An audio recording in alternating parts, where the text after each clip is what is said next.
meet my bride. Let's go for a ride in my newfangled automobile. Just where we will go, nobody knows, but it's sure a great way to feel.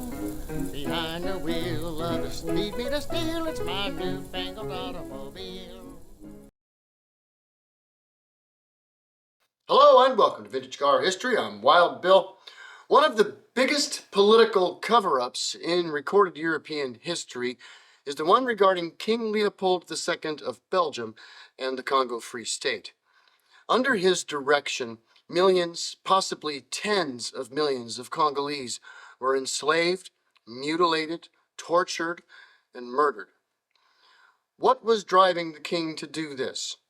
Was the early automotive industry, which benefited greatly from this genocide, directly involved in the atrocities? Let's look into that question. First, some background. The modern nation of Belgium was organized in the 1830s under the leadership of its first king, Leopold I. His task was to establish his nation as a respectable European monarchy and grow his country in power and influence. He did the job well, and when he passed in 1865 at the age of 75, the crown went to his son, Leopold II. He, in turn, was born in 1835, and so was a man of 30 years when he became a head of state. Belgium, at the time he came to power, faced a number of international and internal challenges. The Treaty of London of 1839 gave Belgium recognized independence and neutrality in European conflicts, but no prestige. Belgium would have to earn that. And Leo II was all over getting that prestige. In his view, national pride drives internal prestige. Invest in the growth of Belgian industry and monuments, and Belgians will be proud of their own nation's accomplishments under his rule. International prestige could be gained through successful economic expansion globally. Prove that Belgium can colonize just as effectively as other European nations have before, and thus gain their respect around the world. Belgium was a constitutional monarchy, a young nation, and did not possess much in the way of natural industrial resources. There were restrictions on what Leopold could do politically under the Belgian constitution, especially regarding internal affairs. However, the king could own his own property and businesses and use them in the name of Belgium, and do so without Parliament's involvement or oversight. It was his money, his business. By the start of the 1870s, the king, though he had money, was not extravagantly wealthy like many other European monarchs of his time. Belgium would need industrial infrastructure to compete with their neighbors and develop domestic wealth. His goal was to make Belgium a logistical hub for industrial development, ensure that both rail and waterways connect everything in the nation to move heavy cargoes easily, and have heavy industrial processing facilities to take imported raw materials and ores and process them for ready industrial use. Doing all of this was going to be expensive, and though Leo was a king, he was king of a small young country, and the various international banks would only lend so much. Leo needed to get his hands on liquid capital one way or another to ensure his country would remain productive and independent. And one method of quick capital gains that had been proven effective by European monarchs for hundreds of years was to colonize overseas. But it was the late 19th century. The days of sending out ships into the unknown and claiming land for your nation were long gone. There were three major colonial powers in Europe at the time: Britain, France, and Germany. Spain had been in times past, but was, like the Ottoman Empire, in decline. And nonetheless, for Belgium to colonize somewhere, it would have to be done somewhere that wouldn't aggravate any of the major European powers. No small feat.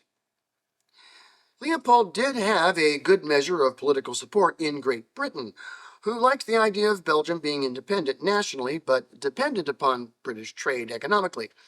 This kept the territory out of the hands of folks Her Majesty didn't want taking control of it, mainly France and Germany. And since Britain was quite busy with establishing colonies in Asia, Leopold also looked first in that direction for places to claim in the name of Belgium. But Britain was herself way too involved in the Asian theater to allow Belgium a colony there, and that became apparent in short order. So Leo had his scouts look elsewhere, which led the king into contact with Sir Henry Morton Stanley. After finding Dr. Livingstone in 1872, he went on another African expedition in 1874, seeking a waterway across the middle-ish of the continent. Leopold was quite keen on this.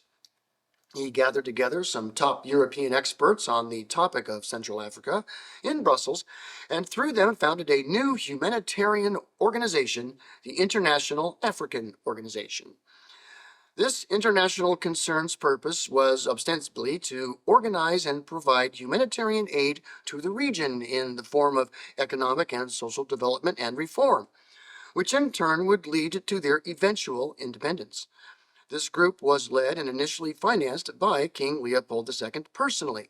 Indeed, he himself was its first chairman and encouraged other heads of state to establish their own IAO branches and to help the effort. Though most monarchs didn't actually make their own IAO branches, many did donate financial support to the organization. Through IAO, Leopold organized his own expedition to the African continent, which departed in 1877. However, his men had difficulty along the journey, and half had already perished by the time they arrived on the African east coast. The rest gave up, and the expedition dissolved. So, Leopold reached out to the recently returned from Africa Henry Stanley, who wanted to conduct another expedition in Africa for the British Crown. But there were some rumors floating about. There was some unconfirmed reports that Stanley was not particularly generous towards the natives of Central Africa. Some of the rumors accused him of considerable brutality, but rumors are not proof. Nonetheless, the British Crown never gave him an audience. So Stanley signed a contract with the king to lead his work in Africa for the next 5 years. Under the auspices of a new organization, a company Leopold called the International Association of the Congo, led by Leopold II himself, its purpose was simple: seek out what resources could be harvested from the Congo Basin and how to get them back to Belgium and turned into cash. Using the IAO expedition flag, Leopold sent Stanley to the Upper Congo in 1879. As it turned out, both the French and the Germans were already doing their own thing in the Congo as well, and the sudden presence of Stanley under the IAO caused some commotion back in Europe. Whatever was happening in Africa was really not much of a concern to Leopold. That was Stanley's job. His job was to make sure that the monarchs of Europe saw the King of Belgium as the right man to lead the Congo into the 20th century. Both were difficult tasks. For the next 5 years, Stanley worked to establish treaties with local tribes, establish outposts and supply depots, keep competition from the Germans and French at bay, and of course report on the local resources and how to extract them. There were only two at the time that seemed economically viable. First was ivory. It could be hunted and harvested, but even in the 1880s, Stanley recognized that that would not be sustainable at an industrial level for long. The other option was rubber. Native rubber was already being harvested, so building rubber plantations and connecting them via rail or waterways to a seaport would be a challenge, but possible, and could possibly also be sustainable. Rubber was becoming more and more in demand in Europe as the bicycle craze began to flourish, so Stanley worked towards putting such an infrastructure in place. Meanwhile, Leo was whining, dining, and giving nice, passionate speeches across Europe. He made absolutely certain that he maintained a public image as a man who truly cared for the plight of the African and the Congolese. Leo spoke of giving the people effective education, medicine, and leadership to grow their nation into a model of African independence and economic freedom. Leopold II proved to be one of the greatest con men of all time. He absolutely could not care less about the Congolese. He wanted money, and all he needed was for the other powers of Europe to give him permission to take care of the Congo, and he'd be a rich man. It took him 6 years of pitching to the world his earnest desire to better the Congo, And so, with the signing of the Berlin Act in February of 1885, the Congo Free State was established, which was governed personally by King Leopold II. Henry Stanley's work was done, but it was still possible to expand the territory, so Stanley went out on an expedition to Sudan in 1887, while Leo set things up to his liking in the Congo Free State. Also referred to as the independent state of the Congo, it was not part of Belgium, but rather a sovereign nation under the flag of the International Association of the Congo. From 1885 until 1908, the Congolese people were under the direct and personal rule of King Leopold II, and he personally owned the Association of the Congo. Leopold sent Belgian businessmen and managers under his employ to the Congo to establish the plantations and get the local people working. Rubber was starting to come into demand, but the floodgates were about to open. With true cars coming to the market in the late 1880s and pneumatic tires also coming available at about the same time, the 1890s and 1900s would see an explosion in the demand for rubber worldwide, and Leo was ready to cash in. Belgium already hosted a native rubber company. Engelbert had been founded in 1868 in the town of Liège. Now, with Leo able to sell them rubber at a great price, they began to expand their offerings, and by 1900 were among Europe's biggest manufacturers of bicycle and car tires. Continental in Germany and Michelin in France and Dunlop in England were also ready customers of Leo's wholesale rubber offerings. Leopold sold the rubber on the international market through his company, the Anglo-Belgian India Rubber and Exploration Company. And as demand rose, so did production. In 1896, Abier, as it was called, exported and sold 265 tons of natural rubber. 4 years later, the company exported 1,230 tons, and profits were in the millions of francs. This gave Leopold the cash flow he so desperately wanted years before, and so he began to work on the infrastructure of Belgium proper. During his reign, King Leopold II would be known by the Belgian people and beyond as the Builder King.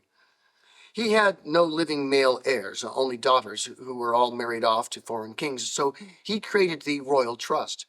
Through this trust, he used much of his great fortune he amassed to build public works and other important projects throughout Belgium. Public parks, museums, galleries, railways, and other industrial investments made the people of Belgium proud of their nation and king. While Leopold was basking in national and international respect and prestige as a humanitarian and philanthropist, the Free Congo State was under his iron grip. Though he never in his life set foot onto the African continent, he personally directed, through letters and his assigned managers, the development of the Congo to fulfill the demand for ivory and rubber by whatever means. He authorized his managers to exercise full authority to ensure rubber quotas were met. For 13 years, the Congolese were placed under the whips of King Leo's slave masters. He created the Force Publique, his own personal army and police force in the Congo in 1885 to manage the natives. In his view, which was unfortunately common amongst the late Victorian European royalty, the Congolese natives were subhuman and could therefore be treated more like animals than people. As the demand for rubber and thus the quotas required of the plantations rose, so the plantation managers and Force Publique stepped up their measures to get more rubber. Now, these plantations were quite literally just areas of forest. The rubber came from vines, which grew naturally, but as they were harvested, the workers had to go further into the forest to find more, and that was not always easy. But the quotas had to be met. If the work camp needed more laborers, the FP would burn down a village and force all of them at gunpoint to the plantation. Any who refused died on the spot. At first, the locals were allowed to at least do some gardening and such to feed themselves, but by 1900, that luxury was gone. Workers had to forage for both rubber and food every day until the quotas were met. And they wanted to meet that quota, for many managers also had quotas to meet. Knowing that some workers were better than others, managers were directed to cut off the hands of those workers that didn't produce enough. Indeed, one manager was caught cutting off the hands of any worker, whether they were good or not, just to keep up with the hand quota. King Leo, through a letter, rebuked this practice. Don't take the hands of good workers. That defeats the whole purpose of hand taking. 1901 was a critical year for the Congolese people. Three factors became an issue. First, the demand for rubber on the international level market had, due to the automobile, was far greater than they could supply, and thus they were losing much market share to Brazil. Second, the lack of food, medical care, and abuse of the Congolese had dramatically depleted the local population, and getting more workers was a challenge. And third, the rubber vine harvesting was not as sustainable as Henry Stanley thought, and it was getting harder for what workers they had to find the stuff. The problem became a downward spiral. Over the course of the first decade of the 20th century, the rubber demand exploded across the world, and Leopold wanted to supply that demand. He pulled out all of the stops. He had his men trade with local slavers for people, whipped and mutilated the people more and more. Indeed, on several occasions, a village that refused to submit was burned, many of its people were decapitated, and then their bodies were roasted and eaten by the people who were starved under King Leo. Now, it is true that while all of this was going on in the Congo, Leopold II did everything he could to keep various inspectors and reporters from seeing anything of true importance. But there were some reports of the atrocities that came about contemporary with Leo's rule, most famously by the Belgian author Joseph Conrad. In his work, Heart of Darkness, he does not name the Free Congo State or Leopold, but he describes in some detail the attitudes behind the atrocities. As the word leaked out of the Congo by writers like Conrad and others such as Edmund Morel, Roger Casement, as well as a host of church missionaries who came back with horror stories, Leopold and his PR staff found the whole situation more and more difficult to keep under wraps. The numbers in both rubber and ivory production were in decline despite all of the efforts of his managers were making to keep the Congolese working. Finally, in 1908, the lid finally blew off. The lie King Leopold told to his countrymen and the world was exposed before the Belgian parliament through the testimony of the aforementioned witnesses, writers, and others. Leo was put to shame and he was stripped of power in the Congo, the territory coming under parliament's direction and renamed the Belgian Congo. He would himself die in 1909 from an embolism and was never personally charged with the crimes he perpetrated against the Congolese. Leopold II is one of those people that their native land would prefer to forget. Yes, he did much good for the country, but at what cost? No less than 10 million Congolese died at his command, all for money. Such evil avarice is, for many, unforgivable. Yet there is one question to ask. Since the auto industry was one, if not the prime benefactor of this rubber supply, did the maker of these tires or the companies that put them on their cars know about the genocide in the Congo when it was happening? As the scandal was coming to light, Leo did order his managers to start destroying documents as quickly as possible, so much evidence was lost, including the customer list of the Anglo-Belgian India Rubber and Exposition Company. However, we do know that Engelbert was a major producer of car tires and buyer of Congolese rubber during the time. But just because they bought their product doesn't mean they knew about how it was really harvested. We have to look at the whole organization of Leo's companies and see if there is anyone who did know what was really happening in the Congo and at the same time was somehow connected to the auto industry in some way. And the answer is yes. Let's go back to Sir Henry Stanley. No, he has nothing to do with the Stanley steam car, different Stanleys. Rather, Henry was an associate of a certain Gordon Bennett of the New York Herald. Bennett was the man who financed Stanley's expedition to find Dr. Livingstone, and the two men corresponded often.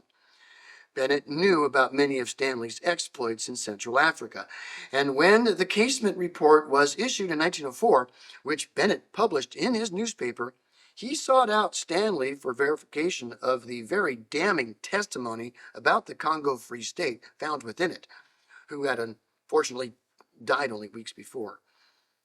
Gordon Bennett was not an automaker himself, but rather a publisher, and so wasn't himself buying rubber anyway. But having been close to the industry, could he have informed car and tire makers? It's speculation, but what is known is that the following year he stopped his auto racing cup and turned to other sports. If the auto industry of the time could have found out about it, it would have most likely been either through the Engelbert Rubber Company or Gordon Bennett, as there's no definite proof that either of them knew of the plight of the Congolese when it was happening. The car industry was happy to get tires and didn't ask too many questions. The nature of international law and trade relations changed almost overnight as a result of this scandal. It would directly lead to the international human rights movement, and indeed the term war crime was coined through this. The idea that horrors so terrible could go on for so long under the guise of benevolent enlightenment was an embarrassment to modern society. It is unfortunate that so many died for the benefit of the auto industry, and to be fair, the industry didn't know it at the time. And just as unfortunate is that Leopold II is not alone.